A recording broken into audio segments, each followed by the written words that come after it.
Namaste, this is JVN Dr. Vishal Saxena, Associate Professor in Mathematics and Statistics in Jayoti Vidyapeeth Women's University, Jaipur. Today I am going to discuss on the module Measures of Central Tendency and Dispersion. This module is a part of the course Statistical Methods under the program of BSc Honours Agriculture 3rd semester and Integrated BSc Agriculture 3rd semester of the university. This subject, statistical method, is an important subject of this course, this program, BSc Agriculture 3rd semester, and here just we will study about the various statistical methods and the techniques by which we can just see and learn the various techniques by which various tests by which we can just test our results of hypothesis and the various other various other topics are also included in this subject, just to provide the knowledge of the various statistical terms and topics and which are useful in the different parts of the agriculture also, and different subjects, different topics of the agriculture branch. So this topic, the today's session, which is measure of central tendency and measure of dispersion, is a core part of the statistics, and here just in the today's session we are going to discuss about that with the numerical examples and with the concept part of these topics along with the mathematical concept, mathematical formulas. So first we have to understand what is measure of central tendency. The measure of central tendency means it is a summary statistics which represents the average value of the data set or the central value of the data set. We can also say that the measure of central tendency means that is the value, that is the summary statistics around which the most of the data values will fall, means the most of the data values will exist around that. While the measure of dispersion just will provide us the variability of the data and means the complete nature of the data set, the spread of the data, and this spread of the data is unable to explain by the measure of central tendency, because measure of central tendency just will provide the nature of the centermost value, the average value, and this measure of dispersion is divided into two parts. One is the absolute measure of dispersion and second is the relative measure of dispersion. So we are going to discuss about that part in the today's session with the examples also. So we are going to share some slides for this. Initially the measure of central tendency is mentioned that and we have explained that this is the summary statistic that represents the center point or the typical value of a data set and around which the most of the values of the distribution fall, and the main components of the measure of central tendencies are mean, median and mode. So these are the main components of the measure of central tendency. Arithmetic mean is the first component and it can be defined as just a simple average of all the items in a series. It is simple average of all the items in a series, and suppose if the series is given by some data like n data, x1, x2, x3 and till xn, and then the mean or the arithmetic mean is defined as the sum of the data divided by total number of data. That means summation x upon n. So it is the formula to find. It is just a definition of arithmetic mean, means it is simply average of all the items in a series. And here one example is given that suppose number of matches are given that 5, 6, 7, 8 and 9, and number of boys are there 5. So the arithmetic mean for this example can be given by the summation of the data, means the summation of the number of matches, which is 35, and divided by number of data, that is 5, and this equal to 7. The mean is given by the three methods: direct method, shortcut method, and the step deviation method. So in the direct method, the mean is given by simply summation fx upon summation f. So that is the formula used for the mean, and in the series which is called the discrete series or the ungrouped data. Ungrouped data means where the frequencies and the data x are given that. So for example, we can see there we are given that some workers, 19 workers are there, and their wages are also mentioned. So we have to find the weekly wage earnings, average weekly wage earnings of these workers, and this can be given by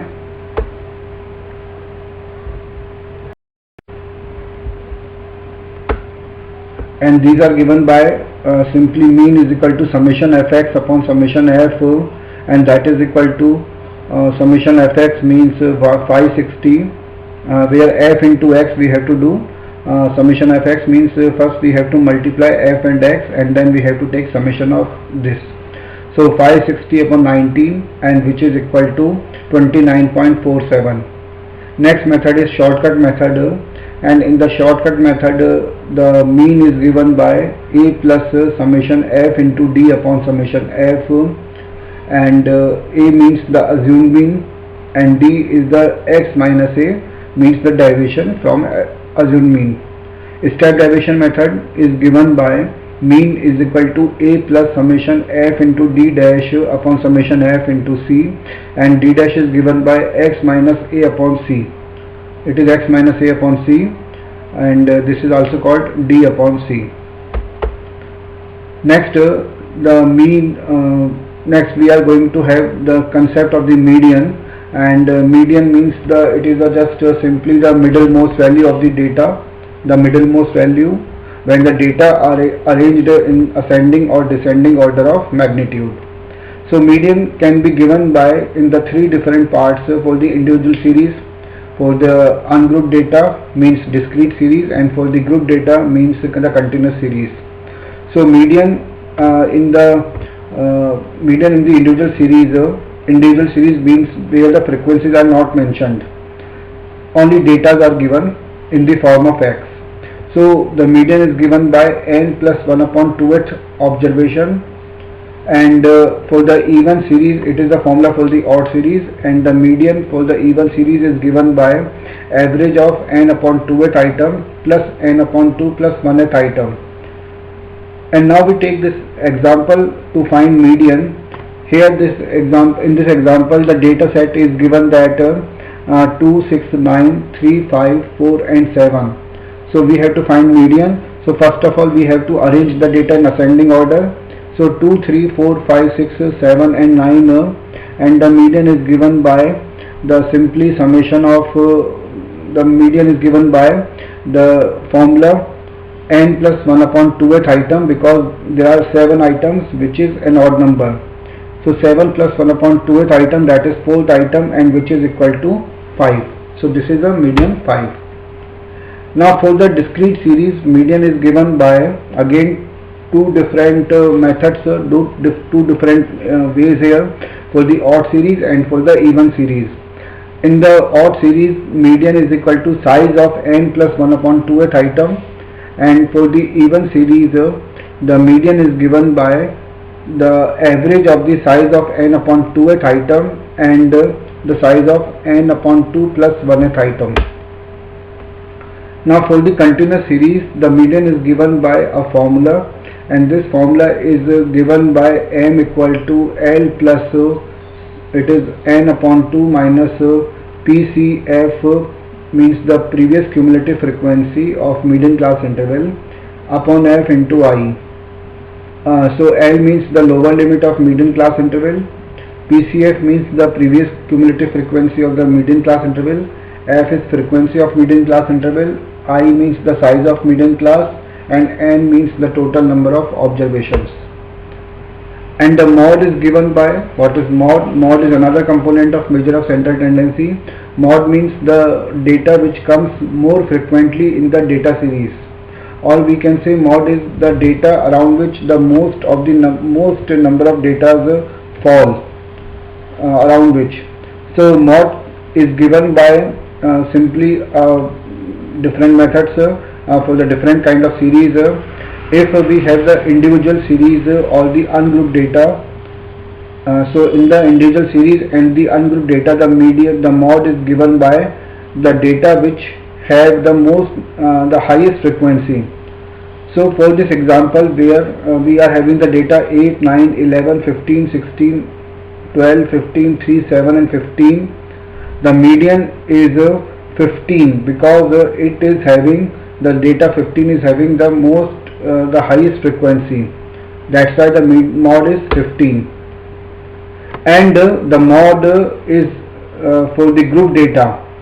The mod is for the group data is given by L plus it is f1 minus f0 upon 2 f1 minus f0 minus f2 into I.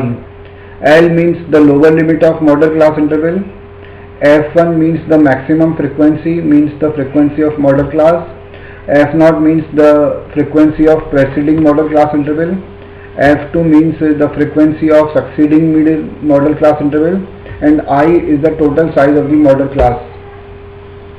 Now measure of dispersion, which is our next topic for the today's session. Measure of dispersion means it will this will help to interpret the variability of data, and that is to how much the data are homogeneous or the heterogeneous, and these are the measure of dispersion. And it can be divided into two parts. One is absolute measure of dispersion, second is relative measure of dispersion. For the absolute measure of dispersion, the measure of dispersion simply can be defined as the absolute measure of dispersion method expresses the variations in terms of the average of deviations of the observations, and here this dispersion will have the same unit as the original data. The different components are given that range is given by x maximum minus x minimum value, that is the formula for the range, and the coefficient of range is given by x maximum minus x minimum upon x maximum plus x minimum, that is formula of coefficient of range. Now next is the quartile deviation. So quartile deviation means just we are having the quarters, the quartiles.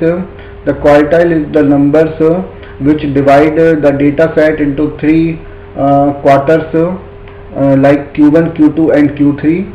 Q1 is called the lower quartile, Q2 is the second quartile, means the median, and Q3 is called the upper quartile. And the quartile deviation is given by this formula Q3 minus Q1 upon 2. Q3 minus Q1 upon 2 is called the quartile deviation, and quartile deviations for the ungrouped data are defined as, so these are the formulas to find the quartile deviations for the ungrouped data. And the quartile deviation for the group data given by a formula. Here this formula is mentioned, L1 plus R into N upon 4 minus C upon F into L2 minus L1, and L1 and L2 are the lower and upper limits of the quartile class. C is the cumulative frequency of the class preceding the quartile class.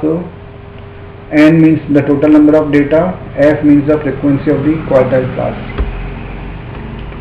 Now next component of this mean deviation. Mean deviation is defined as A is equal to 1 upon N summation xi minus A. So mean deviation is given by this formula, and for the group data the mean deviation can be given by a formula 1 upon N summation Fi into modulus xi minus A. N means N is equal to summation of Fi, means the total number of data, and A is the average, means mean, median or mode. Standard deviation is defined as sigma is equal to summation of yi minus y bar whole square upon N and under root. So this is the formula for the individual series summation yi square upon N minus y bar whole square power to the power half, and for the group data the standard deviation is given by sigma is equal to summation of Fi into yi minus y bar whole square upon N and raised to the power half. Now next is the relative measure of dispersion. The relative measure of dispersions are useful for the comparison of the two distribution or two or more the data sets, and these are just without units. Relative measures are the without units, and these are the components of the relative measure of dispersion, like coefficient of range variation, standard deviation, coefficient of quartile deviation, and the coefficient of mean deviation. And these are the various formulas by which we can find the coefficients of dispersion. So students are advised to prepare this topic with examples also and with concept, and with this I conclude my today's session. Thank you.